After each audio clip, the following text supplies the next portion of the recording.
رسول پاک صلی اللہ علیہ وسلم احساس والے نبی ہیں، اور احساس حضور نے امت کا کیا، احساس والی زندگی گزاری، ہر لمحہ محبوب پریشان رہے۔ یہ تھوڑا عرصہ پہلے ڈاکٹر ہارون صاحب مسلمان ہوئے ہیں، اور ابھی انہوں نے 2-3 کتابوں کا انگریزی میں ترجمہ کیا ہے، اور بھی کچھ کتابوں پہ وہ کام کر رہے ہیں۔ ہالینڈ کے رہنے والے ڈاکٹر صاحب ہیں۔ توجہ ہے میری بات پر آپ عزیزوں؟ ڈاکٹر صاحب کہتے ہیں کہ میں نے یہ سنا تھا کہ مسلمان دہشت گرد ہیں، یہ بم بلاسٹ کرتے ہیں۔ تو میں جہاں لفظ اسلام آتا تھا وہاں سے میں تھوڑا بچ جاتا تھا، پیچھے ہٹ جاتا تھا، لیکن میرے مزاج کے اندر یہ بات شامل تھی کہ میرے اندر اللہ نے بڑا انسانیت کا جذبہ رکھا ہوا تھا۔ تو میں ایک تنظیم قائم کر رہا تھا، میرا خیال تھا کہ ایک ایسی جماعت بناؤں کہ جو پوری دنیا کے اندر اسلام، توجہ ہے میرے عزیزوں کی؟ کہتے میرا خیال تھا ایسی جماعت قائم کروں کہ جو پوری دنیا میں لوگوں کی خدمت کرے، اور بغیر امتیاز کے کرے، اسلام والوں کی بھی اور غیر مسلموں کی بھی۔ لیکن مجھے بڑا دھچکا رہتا تھا کہ مسلمان سخت گیر قوم ہے۔ میں نے بہت ساری جماعتوں کا منشور اور دستور منگایا، اور میں نے کہا میں اپنی جماعت کا دستور لکھوں گا تو پہلے ذرا سارا میں مطالعہ کر لوں۔ ڈاکٹروں کا ٹیبل ہوتا ہے، اس کے اوپر شیشہ لگا ہوتا ہے، نیچے وہ جو چیز ضروری ہوتی ہے وہ رکھ لیتے۔ کہتے ہیں کہ مصر کے مولانا صاحب آئے ہوئے تھے ہالینڈ کے دورے پر، اچھی انگریزی جانتے تھے، تو کسی وجہ سے علیل ہو گئے۔ میرے پاس وہ آئے اور انہوں نے دیکھا کہ میں انسانی حقوق پر کچھ لکھ رہا ہوں، کام کر رہا ہوں، تو وہ دیکھ کر کے مجھے کہنے لگے کہ ڈاکٹر صاحب آپ کوئی تنظیم قائم کر رہے ہیں؟ میں نے کہا ہاں۔ تو کہتے انہوں نے ہلکا سا ٹچ دیا، زور نہیں دیا، اور ویسے بھی جو ہلکی بات ہوتی ہے وہ ذرا دل میں جلدی بیٹھ جاتی ہے۔ کہتے ہیں ہلکا سا ٹچ دیا، کہنے لگے اگر کبھی موقع ملے تو میرے نبی پاک کی بھی سیرت پڑھ کے دیکھیں، بس ہلکی سی بات، اور وہ جملہ چھوڑ گئے۔ اعلیٰ حضرت فاضل بریلوی علیہ رحمہ نے لکھا ہے ضروری نہیں کہ تم جو کہہ رہے ہو وہ منوا کے اٹھو، لیکن میسج ضرور چھوڑ دیا کرو۔ جب انسان کے ذہن میں بات ہوتی ہے یہاں سٹاک ہوتا ہے جب بات کا، تو جب وہ کام کرنے لگتا ہے تو ایک دفعہ وہ بات سامنے ضرور آتی ہے، کہہ دیا کرو۔ انہوں نے کہہ دیا کہ ڈاکٹر صاحب ایک دفعہ حضور کی سیرت بھی پڑھ لیں۔ کہتے ہیں میرے ذہن میں بات بیٹھ گئی، مصروف آدمی تھا، زیادہ تو نہیں میں مطالعہ کر سکتا تھا، لیکن میں ایک دن 10 منٹ گھر میں ملے تھے تو میں کمپیوٹر پہ بیٹھا، اور میں نے کہا کہ انگریزی میں جو کتابیں حضور سید عالم صلی اللہ علیہ وسلم کی سیرت کی ہیں ان کو ذرا دیکھتا ہوں۔ تو فرماتے ہیں کہ میں نے نیٹ پہ سرچ کیا، پہلی حدیث آئی اور میں کلمہ پڑھ کے مسلمان ہو گیا۔ حدیث کہاں ہے؟ سبل الہدی والرشاد میں بھی ہے، کنز العمال میں بھی ہے، مسند احمد میں بھی ہے، ابن اسحاق میں بھی ہے، ابن اشام میں بھی ہے، اور شاید سیرت کی تمام کتابوں میں آپ کو روایت مل جائے۔ نبی پاک صلی اللہ تعالیٰ علیہ وسلم کی حدیث اور روایت کرتے ہیں حضرت سلمان فارسی رضی اللہ تعالیٰ عنہ، اور ساتھ ہیں سیدنا بلال حبشی رضی اللہ تعالیٰ عنہ۔ فرماتے ہیں ہم گھر سے نکلے، حضور نے فرمایا ذرا جلدی چلو ایک ضروری کام ہے۔ فرماتے ہیں بڑی تیزی کے ساتھ آج روٹین سے ہٹ کر محبوب نے تیز تیز قدم مبارک اٹھائے، تیز تیز، اور فرماتے ہیں ایک گلی ہم نے کراس کی، دوسری گلی میں جو پہنچے تو پھٹے پرانے کپڑے، سادی سی بی بی، اور حالت بتاتی تھی کہ بیچاری کسی غریب گھر کی ہے۔ وہ سڑک پہ کھڑی تھی اور رو رہی تھی۔ میرے کریم رسول نے فرمایا بلال اسے پوچھو کیا مسئلہ ہے، کیوں روتی ہے؟ تو حضرت سلمان عرض کرتے ہیں میں نے کہا حضور میں پوچھ لیتا ہوں، آپ جائیے، کام بڑا ضروری ہے جو نکلیں، میں معلومات کرتا ہوں۔ تو محبوب نے فرمایا نہیں، اس کے آنسو پوچھنے سے ضروری کوئی کام بھی نہیں، پہلے اس کی داد رسی ہوگی، اسے پہلے پوچھا جائے گا۔ روتے نہیں رہتے لوگ گھروں میں، لوگ گزر نہیں جاتے چپ کر کے؟ کتنے لوگ تڑپتے، کون احساس کرتا ہے؟ نبی پاک سید عالم صلی اللہ علیہ وسلم رکے اور اس خاتون سے پوچھا کیا بات ہے؟ اس نے کہا کہ بات کوئی بھی نہیں، میرا ایک ہی موٹا سا مسئلہ ہے۔ کہا وہ کیا؟ کہنے لگی میں غریب ہوں، اور غریبی بذات خود بہت بڑا گناہ ہوتی ہے، لوگ بڑا جرم سمجھتے ہیں اس کو، بذات خود میں نے شروع میں کہا نا کہ مذہبی سٹیج کی بھی صدارت غریب آدمی نہیں کر سکتا، کیونکہ غریب جو ہوا جہد کول دتھی ہونی انہیں نیڑے بہنا ہے نا جی، جہد کول نہیں انہیں تو پیچھے جا کے بہنا اینڈ تے کول کہڑا دتھی ہے۔ اس سٹیج پہ بھی غریب آدمی کی صدارت نہیں ممکن ہو ہی نہیں سکتا۔ میرے رسول پاک سید عالم صلی اللہ تعالی علیہ وآلہ وسلم نے فرمایا پہلے اسے پوچھو کیا مسئلہ ہے۔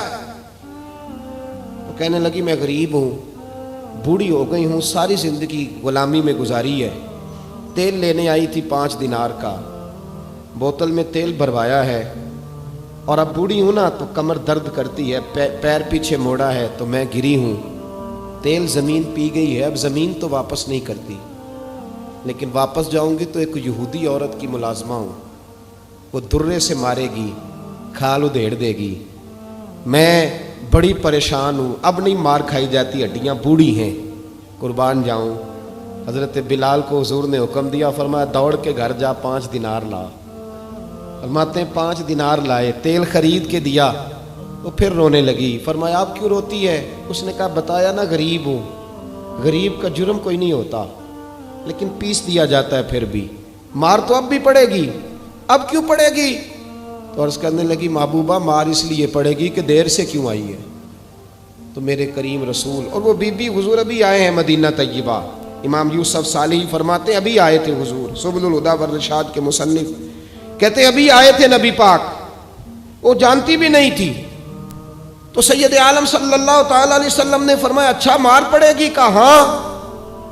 او بھائی کونسلر جو کل آپ کو کہہ رہا تھا نا میں آپ کا خادم ہوں، کونسلر بے گناہ، بلکہ ہمارے ایس ایچ او صاحب اگر چودھری پہ پرچہ آ جائے تو اس کو ٹیلی فون کر کے پوچھتے ہیں صاحب جی تہاڈے خلاف درخواست آئی ہے، کی کرنا ہے؟ تو غریب آدمی بیچارہ، اس کی غلطی یہ تھی کہ وہ غریب تھا تو اس نے ریڑھی لگا لی چوک میں، اس کو دبوچ کے لے گئے، تینوں پتہ نہیں اتنے نہیں کھلوئی دا، تو اس کے پاس کل انویسٹمنٹ ہی 5000 تھی، سارا لے گئے۔ پھر وہ کونسلر صاحب کے پاس چلا گیا، سر میرے نال چلے آجے ذرا میں تھانے جانا ہے۔ انہوں نے کہا گڈی کرائی آ، پیسے ہے نہیں ایویں تھانے جائیے۔ اب وہ گاڑی لایا ہے، پتہ نہیں کہاں سے لایا ہے، تھانے پہنچا ہے، اور یہ ہے ہمارا حال کہ وہ ایس ایچ او بھی بیٹھا ہے کرسی پہ اور کونسلر بھی کرسی پہ بیٹھا اور وہ غریب پیروں میں بیٹھا ہے اور ہاتھ باندھ کے کہہ رہا میری ریڑھی دے چھڈو، میریاں 4 دھیاں نے تو میں شامی کھانا کھڑنا ہے۔ کدھر گیا امت کا وہ ذوق؟ ساری زندگی نعتیں سننے والوں بتاؤ تو صحیح نعت نے تاثیر کیا دی ہے روح کو؟ اگر ابھی بھی گھاڑی غریب کے پاس کھڑی نہیں ہوتی تو پھر کیا اثر ہوا ساری زندگی نعت سننے کا؟ میرے مصطفیٰ کریم سید عالم صلی اللہ تعالی علیہ وسلم نے فرمایا اس خاتون سے یہاں کونسلر ساتھ نہیں جاتا، کہتا ہے کر دیا ٹیلی فون، سویرے 9 بجے پہنچ جانا۔ پر کائنات کی سب سے معزز شخصیت حضرت سیدنا بلال حبشی رضی اللہ تعالیٰ عنہ فرماتے ہیں میرے نبی پاک نے فرمایا بی بی چل میں تیرے ساتھ چلتا ہوں، گویا اللہ کی ساری رحمتیں اس کے ساتھ ساتھ چلنے لگی۔